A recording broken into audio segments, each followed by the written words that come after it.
नमस्कार दोस्तों। आज की इस वीडियो में हम लोग देखेंगे कूलेज थ्योरी। कूले का सिद्धांत कूलेज थ्योरी। आत्म विकास संबंधी कूले के सिद्धांत को दर्पण का सिद्धांत लुकिंग ग्लास कॉन्सेप्ट कहा गया है।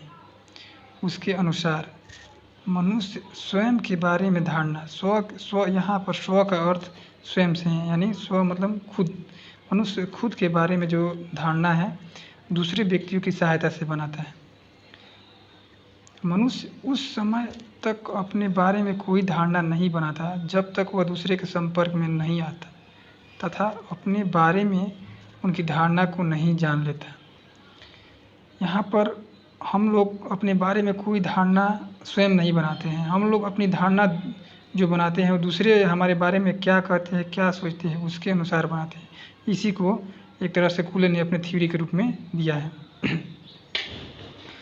वह अपने स्वयं की धारणा अपने बारे में अन्य लोगों की धारणा के आधार पर बनाता है।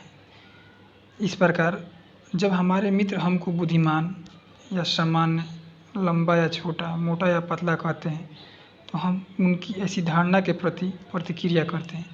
जब हमारे दोस्त हमको बुद्धिमान कहते हैं तो हम उनके आधार पर अपने आप को बुद्धिमान समझने लगते हैं। जब वो हमें लंबा कहते हैं या छोटा कहते हैं तो हम उनके अनुसार खुद को लंबा या छोटा समझने लगते हैं, या मोटा कहते हैं या पतला कहते हैं तो दूसरे के धारणा के अनुसार हम अपने आप को की खुद का धारणा बना लेते हैं और अपने आप को मोटा, पतला, बुद्धिमान ये समझने लगते हैं। मुख्य रूप से इस सिद्धांत, इस थ्योरी के अंतर्गत कूले यही कहना चाहते हैं और धारणा के प्रति प्रतिक्रिया करते हैं तथा अपने बारे में वही धारणा बना लेते हैं जो उन्होंने हमारे बारे में बनाई है।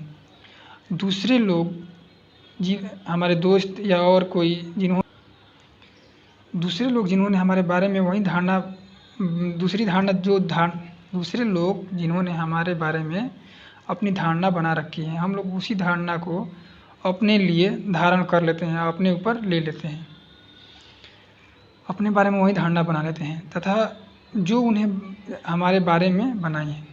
दूसरे शब्दों में उसको इस प्रकार हम लोग कह सकते हैं। जिस प्रकार दर्पण शारीरिक स्व का प्रतिबिंब है। स्व मतलब खुद, यानी शीशे में जब हम लोग देखते हैं तो हम लोग खुद का प्रतिबिंब मतलब स्वयं अपना प्रतिबिंब ही हमको दिखाता है। उसी प्रकार ये थ्योरी के बारे में बोल रहे हैं कि जो दूसरे हमारे बारे में कहते हैं हम स्वयं को उसी रूप में देखने लगते हैं, स्वयं को दूसरे के धारणा के अनुसार देखने लगते हैं, स्वयं को दूसरे के धारणा के अनुरूप सोचने लगते हैं कि हम ऐसे हैं। दूसरे हमारे बारे में अच्छा बोल रहे हैं तो हम अपने आप को अच्छा समझने लगते हैं, दूसरे हमारे बारे में गलत बोल रहे हैं तो हम अपने आप को गलत समझने लगते हैं।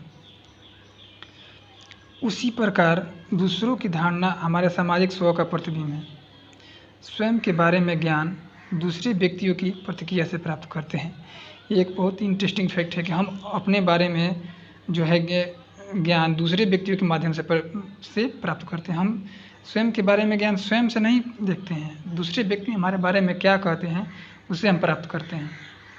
दूसरे व्यक्ति हमारा सामाजिक दर्पण है जिसके माध्यम से हम अपने बारे में धारणा बनाते हैं। इसीलिए इन्होंने कहा है कि दूसरे व्यक्ति हमारा सामाजिक दर्पण है, इसके माध्यम से हम अपने बारे में धारणा बनाते हैं। अब ये कूले थ्योरी या दर्पण के सिद्धांत के मुख्य रूप से 3 तत्व हैं, इसको देखते हैं। दूसरे लोग मेरे बारे में क्या सोचते हैं। सबसे पहला ये, दूसरे लोग मेरे बारे में क्या सोचते हैं। दूसरा, दूसरे लोगों ने जो धारणा मेरे बारे में बनाई है उसके संदर्भ में मैं अपने बारे में क्या सोचता हूँ, इसको समझते हैं। मान लीजिए दूसरे लोग मेरे को कह रहे हैं मैं बहुत ही बुद्धिमान व्यक्ति हूँ, मैंने इस बात को सुना। अब मैं खुद से अपने बारे में सोचता हूँ क्या मैं बुद्धिमान हूँ या मैं बुद्धिमान नहीं हूँ। मैं अपने बारे में सोचकर अपने को कैसा मानता हूँ और मैंने सोचा कि मैं बहुत बुद्धिमान हूँ। फिर मैं स्वयं खुद अपने आप से मैं पूछूंगा क्या मैं बुद्धिमान हूँ। अगर मैं अपने आप को बुद्धिमान मान रहा हूँ या नहीं मान रहा हूँ, ये भी बहुत इंपॉर्टेंट है। मान लीजिए दूसरे मेरे को कहते हैं मैं बहुत बुद्धिमान हूँ लेकिन मैं इसको नहीं मानूँ कि मैं बुद्धिमान नहीं हूँ। एक उदाहरण से इसे स्पष्ट किया जा सकता है। इसके लिए एक उदाहरण दिया जा रहा है। कल्पना कीजिए जब कभी तुम कमरे में प्रवेश करते हो, कल्पना कीजिए कि हम कभी कमरे में प्रवेश करते हैं तो वहाँ बैठे हुए व्यक्ति जो आपसे बात कर रहे हैं उठकर बहाना बनाकर चले गए। ऐसा अनेक बार हुआ है क्या यह तुम्हारी भावनाओं को प्रभावित नहीं करेगा? अथवा जब कभी भी तुम बाहर जाते हो, व्यक्तियों का समूह तुम्हारे चारों ओर बन जाता है, लोगों द्वारा ऐसा सम्मान दिया जाना तुम्हारी स्वयं भावना को किस प्रकार प्रभावित करेगा? मान लीजिए, इसको हम एक उदाहरण से समझते हैं। हम किसी कमरे में प्रवेश करते हैं, वहाँ से पहले से 2 या 4 व्यक्ति बैठे हुए हैं जो आपस में बात कर रहे हैं, और जैसे ही हमने कमरे में प्रवेश किया वो वहाँ से उठकर चले गए, तो स्वयं को हमको कैसा महसूस होगा? स्वयं को हमको कैसा लगेगा? या कभी हम कहीं घूमने जाते हैं और चारों तरफ हमारे व्यक्ति में आ जाते हैं और हाल चाल पूछने लगते हैं, कैसे हैं ये सब पूछने लगते हैं और हमको सम्मान देते हैं, तो हमारी जो स्वयं की भावना है वो किस प्रकार प्रभावित होगी? इस प्रकार हम स्वयं को अपने प्रति दूसरों की प्रतिक्रिया के माध्यम से जानते हैं। यह आत्मज्ञान पहले हमारे माता पिता से प्राप्त होता है, जो बाद में अन्य व्यक्तियों की प्रतिक्रियाओं के फलस्वरूप बदल जाता है। यह भी ध्यान रखने योग्य है कि दूसरे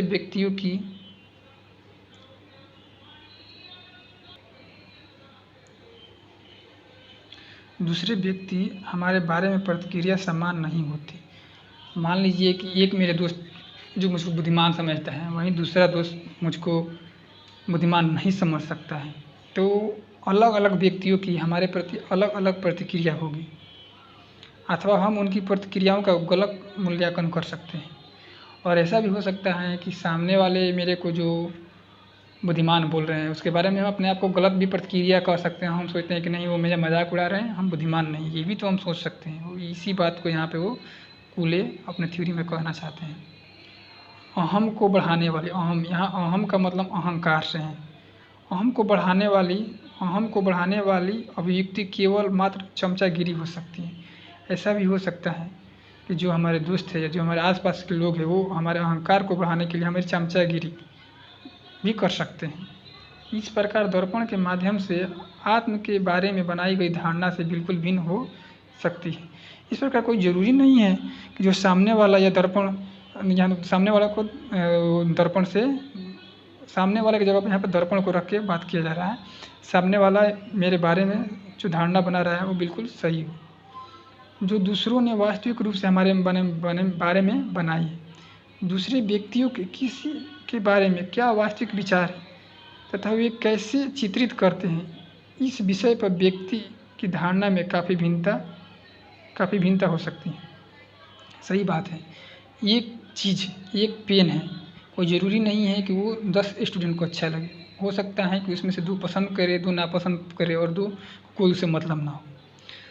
आत्मविकास सामाजिक अनुभव का विषय है। यह सामाजिक अंतःक्रिया के फलस्वरूप उत्पन्न होता है।